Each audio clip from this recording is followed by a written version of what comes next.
Welcome to Sip and Share Sundays with Shay, where we sip on something nice and share what's going on and get a little advice while we're at it. So today's drink, we have Riscato, which is actually their sweet red.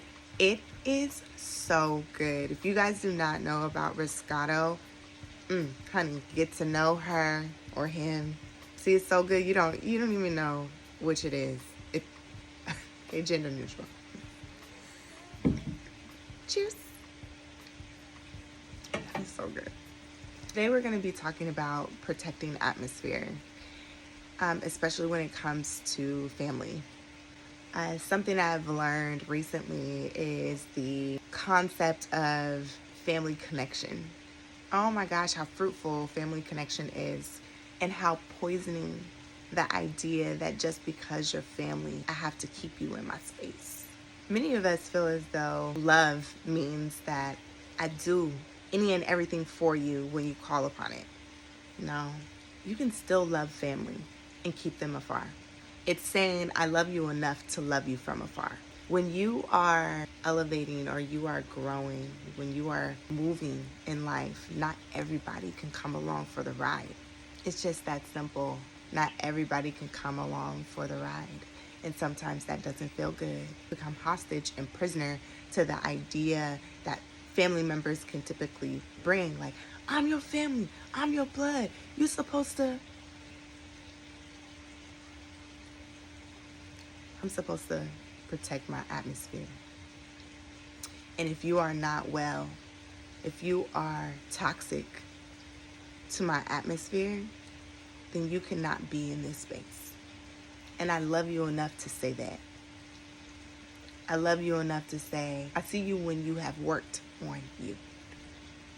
I can love you and still acknowledge the fact that you have not changed. I can love you and still acknowledge the fact that you are not well for this space. I can love you and still acknowledge the fact that when I am around you, I am not my best self. I can love you and still say it's best that we are not together. Doesn't matter what we've been through. Doesn't matter how much time. Doesn't matter. Because at the end of the day, the relationship that you have with yourself is the relationship that carries you through any and every relationship that you encounter.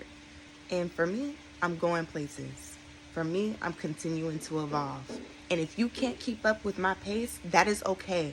Take your time. As far as I'm concerned, I'm going to keep moving at my pace, lightning speed. And I understand that not everybody has the ability at this point in time to keep up with that pace. And I love you enough to say that. You can still love family and continue to grow on your own path. You don't have to feel guilty for continuing to do, give, and provide for yourself and your immediate family while your family members who are looking up at you are finding their own path. You don't have to feel guilty for continuing to move and grow. And you also don't have to stop moving and growing for someone else. It's never worth it. Some people would say that's selfish. Well, it is. It is selfish. But who said selfish was a bad thing? Of course, too much of anything is bad for you, just like water. But acting or making a selfish choice for the betterment of you and your immediate family is how you continue to grow and evolve. And that is nothing to feel guilty over. And I'll cheers to that.